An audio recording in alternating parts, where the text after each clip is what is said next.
This is Roger Stone for American Sovereign Bullion. Since 2020, the U.S. dollar has lost over 20% of its purchasing power. Meanwhile, gold continues to rise. Call 844-272-2428 or go to asbgold.com now to get your free gold and silver guide and learn how to protect your wealth with physical gold and silver delivered to your door or held in a gold IRA today. So go to asbgold.com now. Don't wait for the markets to drop. That's asbgold.com.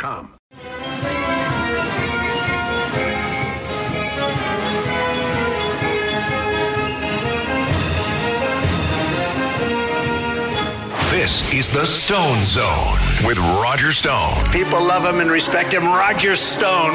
Now, get in the zone. It's the Stone Zone. Here's Roger Stone. And I'm Jake Novak, filling in for Roger Stone on this Tuesday night, April 14th. I hope you have your taxes done. And if you don't, and you want to file an extension, you got to send in the money tomorrow. You don't get an extension on when the money's due. So even if you don't know how much you owe for sure, make an estimate and send it in, or you'll get dinged for a penalty. That's my little bit of advice for you right now. I know a lot of folks are going to be going on TurboTax tonight and tomorrow. Good luck with that. It's not the worst process in the world. Just make sure you have all your documents. And, I think I speak for almost everyone. I'm sure I speak for Rogers on this one as well. This isn't a stretch. I would have a lot less problem with doing my taxes, with paying my taxes, if I really felt like that money was being spent somewhat efficiently, really helping someone better than I could do myself. I remember one year I completely took a look at how much I paid in taxes and thought about all the good things I could have done for American businesses, even some charities, and how much better I could have done with that money if I had just directly decided to dole it out myself. I could have bought a car. I would have bought a car that year, a new car, which would have helped create American jobs and get a commission for the salesperson, and et cetera, et cetera. I would have given to a particular school. And I wouldn't have just given it to their general fund. I would have donated an iPad or a bunch of school books. I mean, a lot of schools have these kinds of opportunities. And we all know that that's not really, that the actual amount of money that the government takes in is totally immaterial to how much they're going to spend. No matter who the president is, no matter who's in Congress, it's just incredible that there are people in this country who still think that it matters, that our deficit problems and our budget problems are because we're not taking in enough money. There could be infinity money coming in from the people, and it wouldn't matter. We would still outspend it. We have a spending problem, and we have a structural problem that doesn't curb our spending. And it's one thing if the average Joe on the street or Democrat politician pushes that or maybe even really believes it. But I literally saw, and you can find it on my social media feed, I literally saw a few months ago a headline in the Wall Street Journal talking about how we have a revenue problem. And of all people, the folks at the Wall Street Journal don't understand that. You can have as many partisan opinions as you want, and we know that there have been so many things now on the front page of the Journal in the last few years that have been really leftist, and it just feels weird to see it there. And as bad as that is, that's one thing.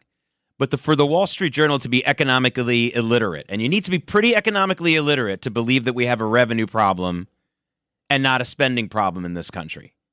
That takes a level of mathematical ineptitude that's almost beyond comprehension for an adult person, especially someone who works at the Wall Street Journal. The Wall Street Journal and all financial news, and I'm telling you this as a guy who was an executive producer for over 30 years in TV news, and I've been in front of the camera and the mic now for a couple of years, so you're talking about almost 35 years of experience. I can tell you right now, and I did a lot of financial news. I was an executive producer at CNBC. I was their senior editorial columnist for many years, and the whole financial news workforce is an anathema, is kind of an anachronism, I should say. It's also an anathema. It's an anachronism in and of itself, because most people get into journalism because they want to avoid math. It's like the old Chevy Chase joke from the original SNL when he's impersonating Gerald Ford at the debate, and they ask him a question about fiscal stuff, and he says, "It was my understanding there would be no math." I mean, people get into journalism so they don't have to do math, and so financial journalists are already an anachronism in and of themselves. That said, you would expect the reporters at the Journal, the fully staffed, the editorial staff there, to know And this isn't a partisan statement. I'm sorry. If you think it is, I feel so sorry for you. This is math. We've been taking in more revenues in this country, with the exception of a year or two when we had the Great Recession. We take in more money every month. Every month. It's crazy. It's not about getting more money out of the rich or out of the corporations. It's about spending it more wisely. And we have no ability to do so, apparently, and certainly no will. And why would there be? If you're a politician and the amount of money that you spend is going to get you more votes and it's not your money, then who cares?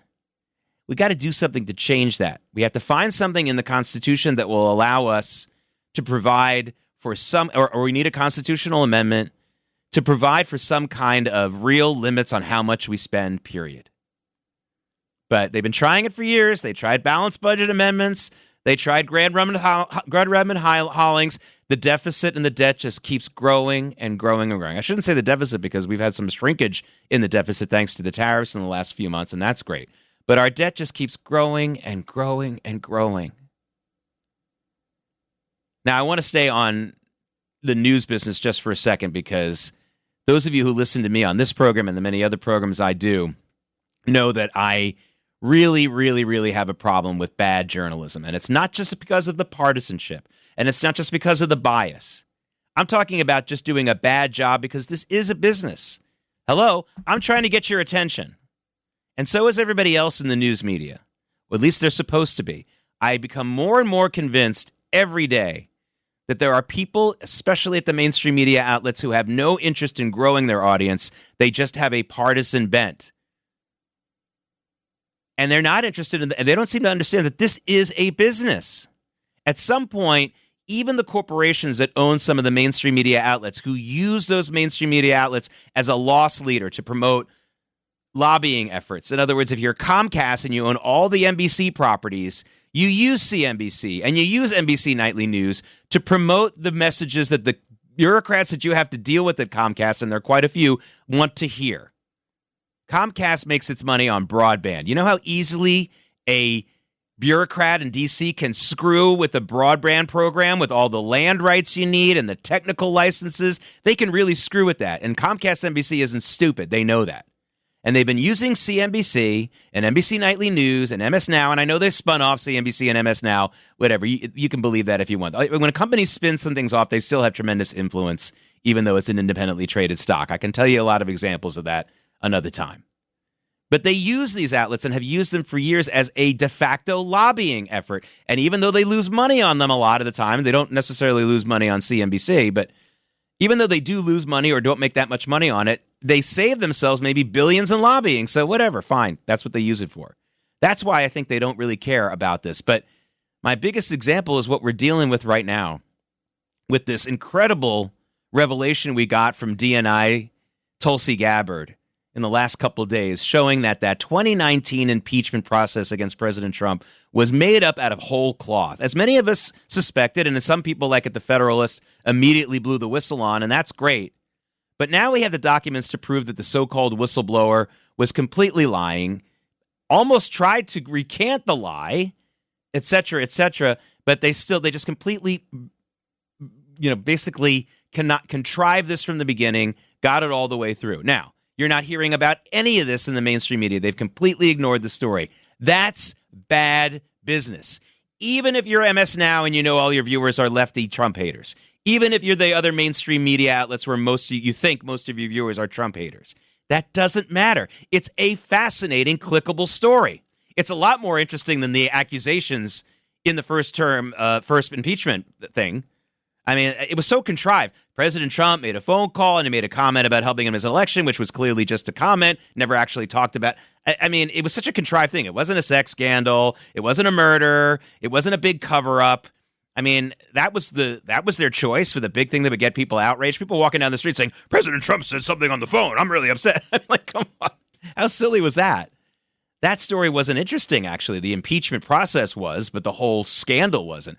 But this is interesting. And even if you are trying to serve up the kinds of things that the Trump haters want to hear, you could still do this story. You could do it. Hey, look what Gabbard's doing. She's trying to say that whole thing wasn't true. We think it was. And just pound the table about it. It's a clickable story. It's a watchable story. This is a major scandal one way or the other. It's either a scandal because of what I believe is the truth, was that it was absolutely connived from the beginning, a contrivance from the beginning, or it's a scandal that the director of national intelligence, Tulsi Gabbard, has released documents that make it seem like it. Either way, it's a really cool story. One that would get you some more clicks. One that would get you higher ratings. But no, let's talk about the Pope. And I got to tell you, I don't think most Americans give a darn about what the Pope has to say ever. I mean, I've lived in this country my whole life. I'm 55 years old.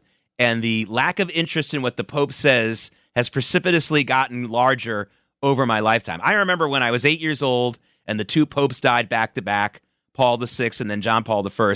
They preempted all broadcasts on all TV. Like, that was the end of cartoons for days.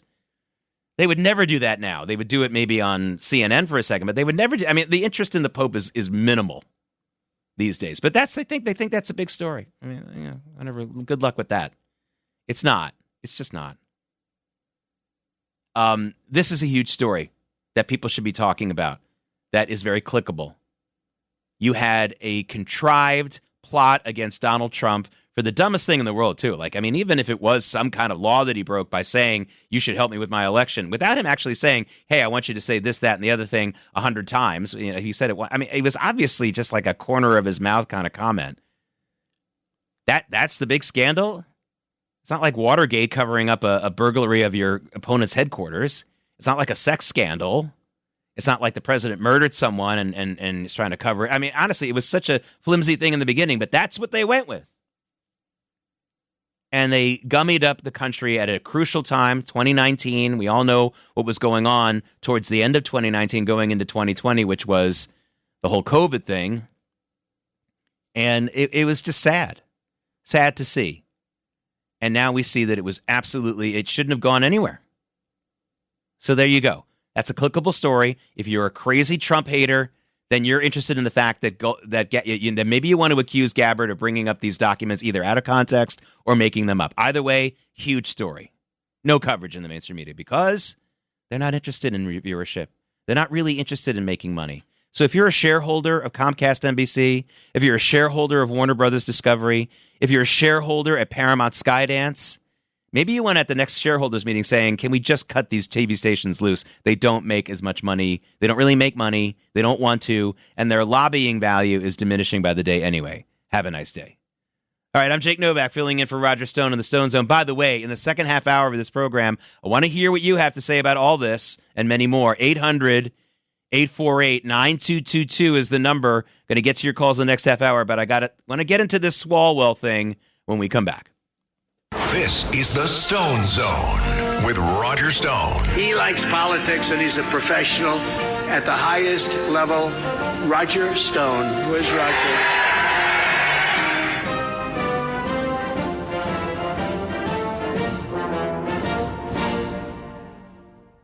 Don't let tax refund worries hold you back. File now with TurboTax on Intuit Credit Karma. They'll find every credit and deduction to help you get every refund dollar you deserve, or your money back. Start filing today in the Credit Karma app.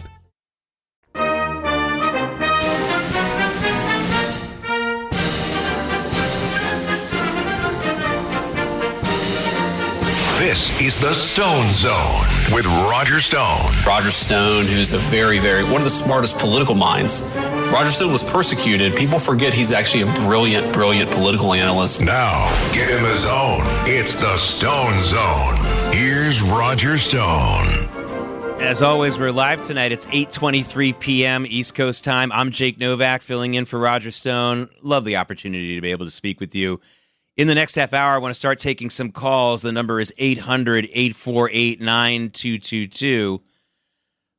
This Eric Swalwell thing, there's altogether too much self-promotion in radio. By the way, there has to be some self-promotion. As the first rabbi said, Hillel, if I am not for myself, who will be for me? But if I'm only for myself, then what am I? Got to do a little bit. So I'm going to stop short of full-time crazy self-promotion, but I will say this. On this Eric Swalwell matter. About 4 or 5 weeks ago on my own regular program, which is heard on the flagship station WABC here in New York, many of you here at other stations. About 4 or 5 weeks ago, I think it was 4 or 5 weeks ago, I reported a story, probably was the only broadcast person to report this story. I reported the story that the Democrats were pooling a big money cash chest together to try to get some Democrats to drop out of the California gubernatorial race because they were losing in most of the polls. They weren't going to get even one candidate in the general election in November, and they were freaking out and panicking, as they should, because they have something called a jungle primary in California where the top two finishers go to the general election, and if they're both Republicans, that's the way it goes. Sorry, Democrats. And if they're both Democrats, as it usually is, sorry, Republicans. And in most of the polls, two Republicans kept polling ahead of everybody else. Eric Swalwell was the top Democrat in all the polls, coming in third. Now, that's me tooting my own horn. I was the first to say this on radio or TV. Here's where I admit I screwed up. I naturally assumed that money would be used to pay off some of the bottom feeders in the poll. Hey, dude, get out. Anthony Villaraigosa, get out. Here's $10 million to your foundation, whatever they were going to do. And what a fool I was. Instead, they clearly spent the money in ginning up this media campaign against Eric Swalwell. Now, that doesn't mean, don't read into what I was saying. That doesn't mean I think the accusations are untrue. I think they're probably mostly true, but I don't know. And anyone who pretends to know other than the actual actors in this whole thing, it doesn't know what they're talking about. I don't know. I don't know who's telling the truth here. Again, gun to my head, I'd say, yeah, I think so, but I would never vote that way if I were on a jury because I don't know enough. But here's what I do know from my decades in television news and regular TV news. This was a coordinated effort. It cost a lot of money. You got to fly the accusers from point A to point B. You got to get your law firms involved, making sure that every accusation is covered so that no one gets in trouble. None of this is cheap, by the way. You got to get your PR firms involved. You got to get Nancy Pelosi's Polygrip fund going so that her teeth don't fall out when she talks about it on the air. My God, what is a multi-million, almost billionaire doing with freaking bad dentures, by the way? That is a mental illness. By the way, whenever you see really wealthy people, I would never make fun of a poor or lower middle class person with bad teeth. Don't get me wrong. But when you see really rich people with bad teeth, which I see regularly, it is a red flag mental illness. This person is either a control freak or something else is going on. Sidebar. But let me get back to this. This is a coordinated effort. That's where the money went, Democrat donors. The money went for this coordinated effort. It was very well coordinated. Oh, and don't forget, whatever money they spent on the San Francisco Chronicle. I'm not saying that they bribed the reporters, but I'm saying they took them out to lunch. I'm saying they made sure they got all the stuff written. It was probably written out for them in nice, easy bullet points that they could cut and paste. I know how this works. Don't even try to pretend that isn't what happened. I know how this business works. We get spoon-fed stuff in this business, and it's hard to say no to it sometimes, especially at the local level. Please. And for those of you who are going to call and say, I think it was all organic, understand who you're talking to. I don't know everything, but I know how these things go because I've been on the receiving end of this kind of stuff since my first day in local news. I started in local news in December of 1994 at WVII in Bangor, Maine. And the first thing I had to deal with was something from the insurance company that was sending us these great videos about how you should buy insurance for your dog. And it was completely produced. And I had to resist the effort to just run that without any of my own input. All right, I'm Jake Novak in for Roger Stone. We're going to get to your calls. We're going to talk about some of the stuff going on in Iran when we come back.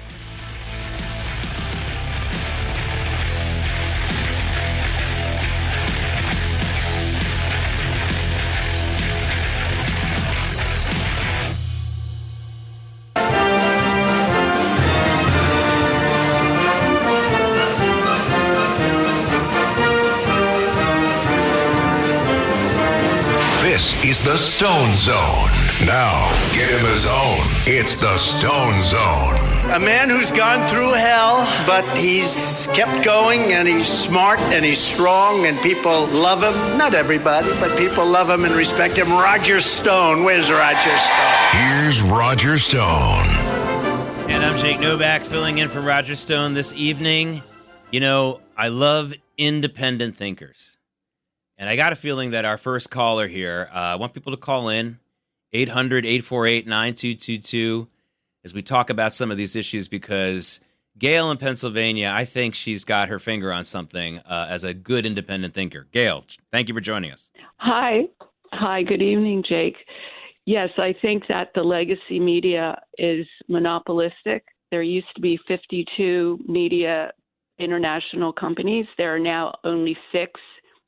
And because I asked myself, why would they be promoting the Democrat Party spin all the time?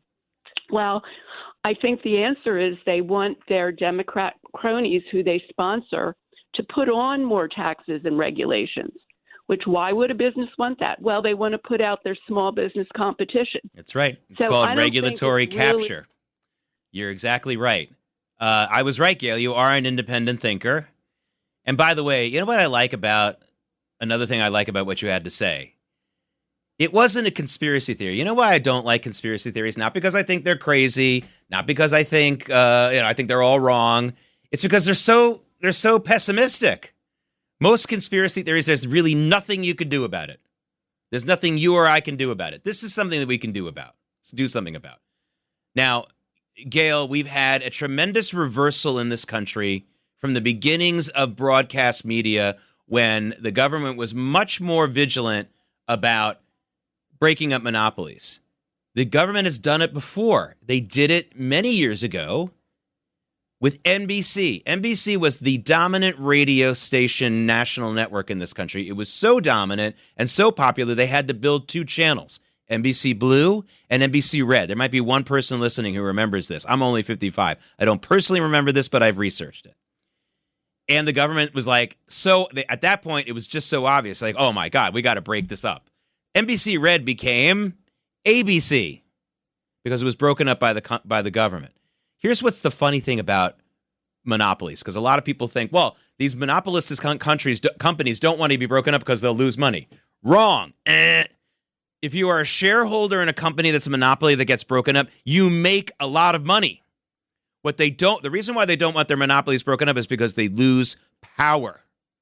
They don't have as much influence. And if you're a media company, you love influence. And what Gail was describing was something else also, regulatory capture. They can create a situation where they lobby the government for all these licenses you need. By the way, something like that is happening in Boston right now, not in broadcast, but with food delivery. Boston is now imposing on everybody but Amazon. Amazon doesn't. Everybody who does deliveries for food in Boston has to pay for a delivery license. And if you don't, you get like a big fine every time they catch you without the license.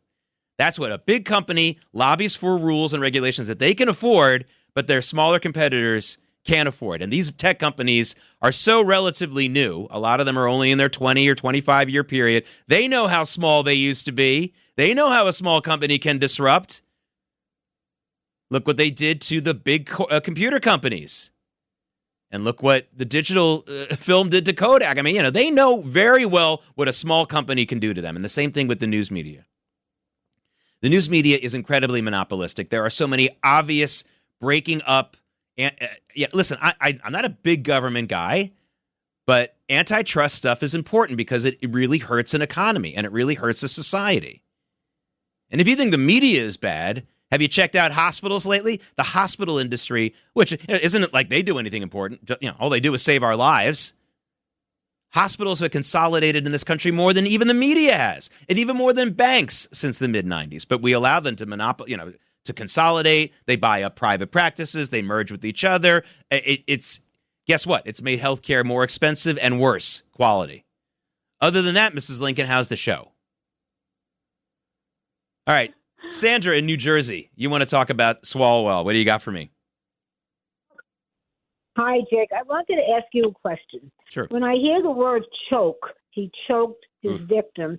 To me, when you want to choke someone, that means you want to kill them. I don't know if he wanted to do that. I think he wanted to have sex. So what he put in the drink makes sense. He wanted her to cooperate. So why would he go to that extent to choke her when she was under the influence of a drug? So you don't have to choke her because she's going to cooperate anyway. Because yeah. Sandra, bless your heart. This is not the Dr. Ruth Westheimer show. But there is a, how am I going to say this in a PG-13 way? There is a, oh my God, how am I going to say this? There is a way of achieving sexual gratification via choking. You got to be really careful with it. There's been instances of people who've gone too far. Need I say more? Yeah, sorry about that, Sandra. But bless your heart for not knowing all those details. You're a good. That's not my thing, by the way. Anyone listening, mom and dad? But I do know enough about that kind of stuff. What can I say? Hey, Jeff in Manhattan, you want to talk about Ro Khanna? Oh man, let me just take a deep breath because he irritates me. Go ahead, Jeff.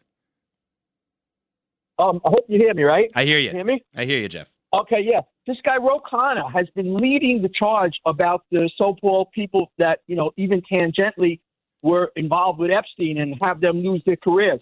And he's from Northern California, very close to Swalwell's district. So he can't be that stupid that he didn't know what's going on, especially since everybody said it's an open secret.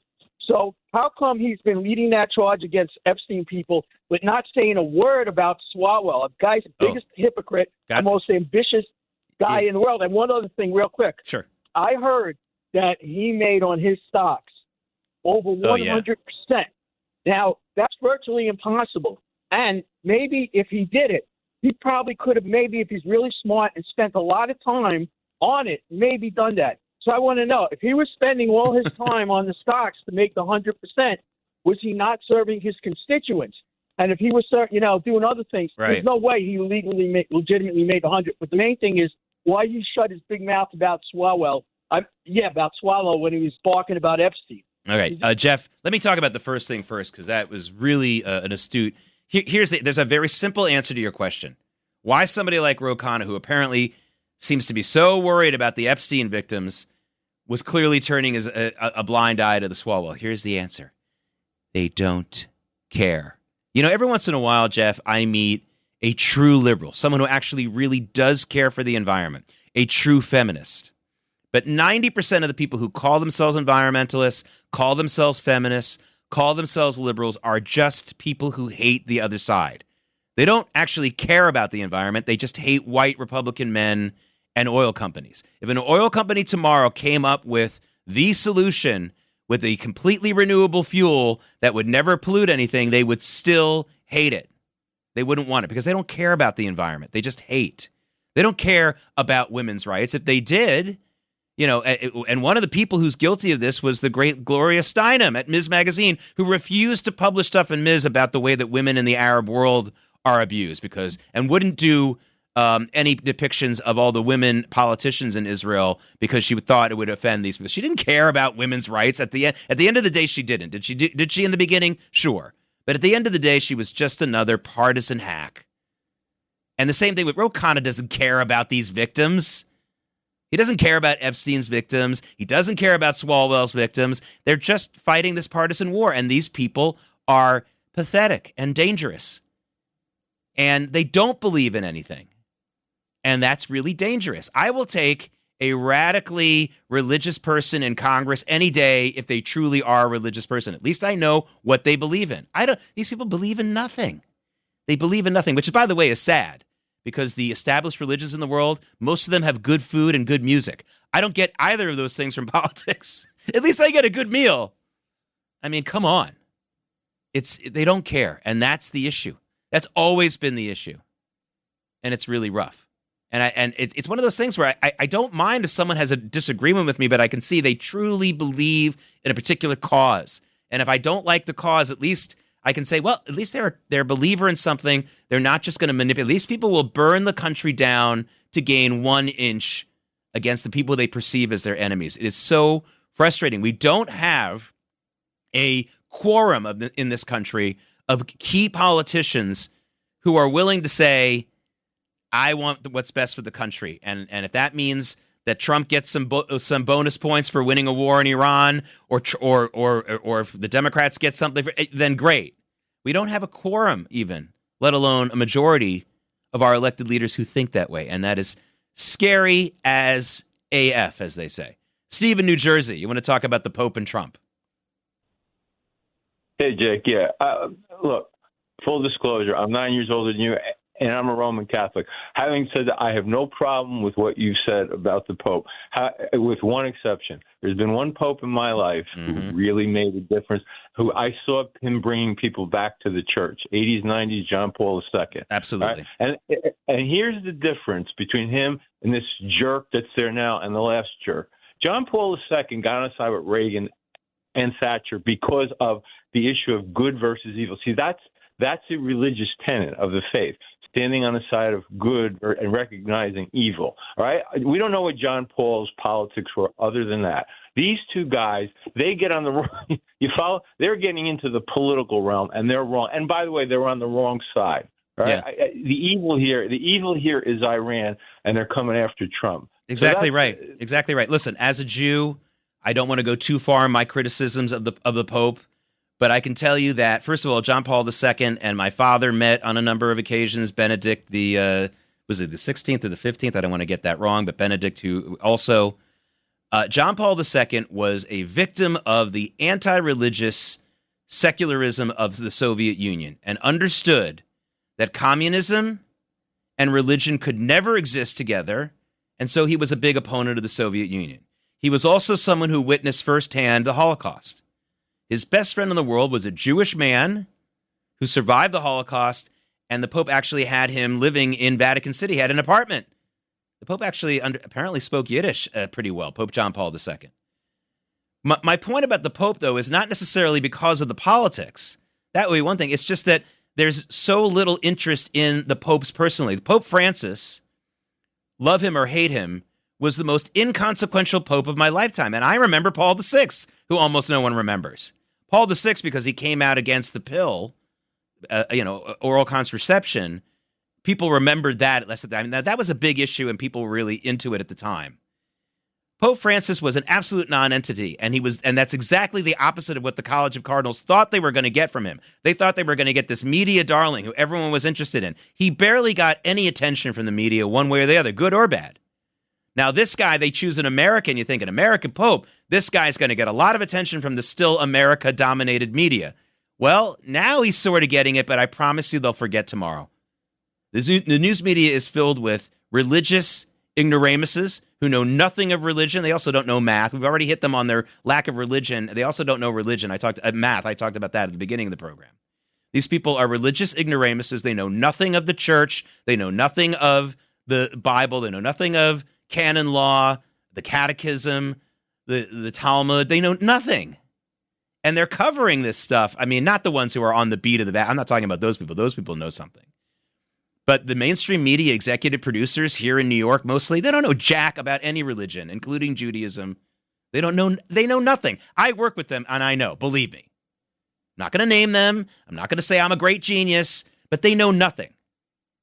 You know, a lot of the executive producers in this town are Jewish. If I put a Hebrew prayer book in front of them, they couldn't read it. If I put a Talmud in front of them, they wouldn't even know what it is. By the way, the Talmud is a 13-volume long thing. It's in Aramaic. It has no punctuation. I studied it as starting in my middle school years. It's a bear. It's a bear. But it's, by the way, basically how we live our lives as Jews. Comes from the discussions there. None of them know anything. And they certainly don't know anything about the Pope. They know nothing. But they're going to try to make him a hero now. All right, we're going to be back with more of your calls when we come back. I'm Jake Novak in for the Roger Stone Zone. Hope you're enjoying the program.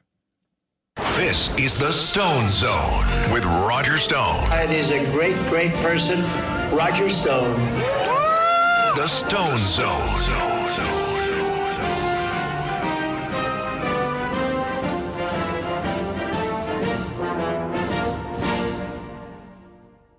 So good, so good, so good. New markdowns up to 70% off are at Nordstrom Rack stores now. And that means so many new reasons to rack. Because I always find something amazing. Just so many good brands. Because there's always something new. Join the Nordy Club to unlock exclusive discounts, shop new arrivals first, and more. Plus, buy online and pick up at your favorite Rack store for free. Great brands, great prices. That's why you rack. TaxAct understands you haven't memorized the tax code. That's why TaxAct has live experts to help. TaxAct can even do it for you if you prefer. It's the easiest way to know you're doing it right. Well, other than going back to college and obtaining a bachelor's degree in accounting with a minor in finance, then interning somewhere and becoming fluent in all tax forms. But that might be hard to accomplish before tax day. So maybe just stick with TaxAct. TaxAct. Let's get them over with. If you've got spring fever, Lowe's has the cure. During SpringFest, make your landscape stand out with 3 free bags of Miracle-Gro 3/4 cubic foot garden soil when you buy 3. Plus, get up to 40% off select major appliances to keep clothes, food, and dishes fresh all season long.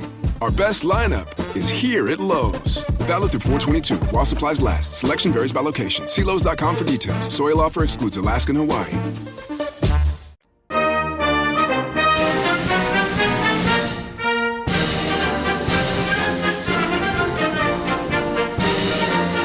This is the Stone Zone with Roger Stone. Roger Stone, who's a one of the smartest political minds.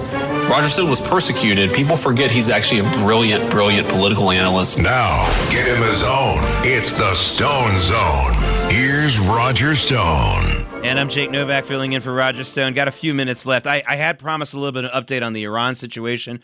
Blockade's still in effect, but we're seeing in the last hour or so some explosions going off in Iran. And of course, the U.S. and Israel have stopped bombing. So this would obviously be perhaps resistance groups getting going there. Hopefully that's what's happening. I'm certainly rooting for the free Iranian people to try to become free. We'll keep a good eye on that. I promise you I'm taking this with a grain of salt. I know it's most likely not necessarily the big uprising just yet, but when you're hoping for something, you at least report on it. And as a responsible journalist, I just want to let you know that that's been happening in the last hour or so. So let's hope that leads to something good there. What can I tell you? Also want to tell you about a couple of other things. We have here in New York City this incredible lesson about socialism and how it doesn't work. And I was very humbled in 2015 going into 2016, because I, at that point, had spent about 10 good years in my career making these kinds of explanations, doing it on Fox and on CNBC, shows that I was running, letting people understand why socialism doesn't work, trying to explain these basic economic things, trying to remind people that capitalism has ended so much poverty in the world, more than almost anything, more than anything else, not even almost anything. And I thought I was getting through to something. And then, as the election moved on that year, I saw that Donald Trump was going to win, and if the Democrats had been fair in their primaries, it would have been Bernie Sanders coming in second. And I realized no one's listening to me, and not because Donald Trump's a socialist, but that wasn't any of his real message, really. He talked about it a little bit, but he was talking about the borders. He was talking about our competition with other countries, which of course was a very pro-capitalist message. But I was humbled. I realized, what? My message, as good as I think it is, as far as on an intellectual level, it's a good thing I'm not running for office. And, when I don't know if this is true for you guys listening out there, but when I'm personally humbled that way, my best work comes next. And when I got humbled by that and I saw how well Trump was doing in May of 2016, I wrote the editorial. I was a senior editorial columnist at CNBC at the same time that I was running Larry Kudlow's show. And I wrote the editorial saying that Trump was going to win. I realized at that point he was going to win the election, and I explained why. At that point, no one was giving him a chance. We published it, I think, on the first day of June, even though I wrote it a few days before that. And I spent the rest of that year leading up to the election being pressured by the bosses of CNBC to retract it. They thought it would be really, really good if somebody who had really written something saying he was going to win say, "Oh, I was wrong. I realize now he's going to lose." And I just said, "No, he's going to win." And by the way, that was the beginning of the end for me at CNBC. Having someone who was, a reasoned, educated, and I'm not a genius, I'm not a PhD. By the way, I have that in my family, so I know what a real genius is, and I know what a real PhD is. I'm neither.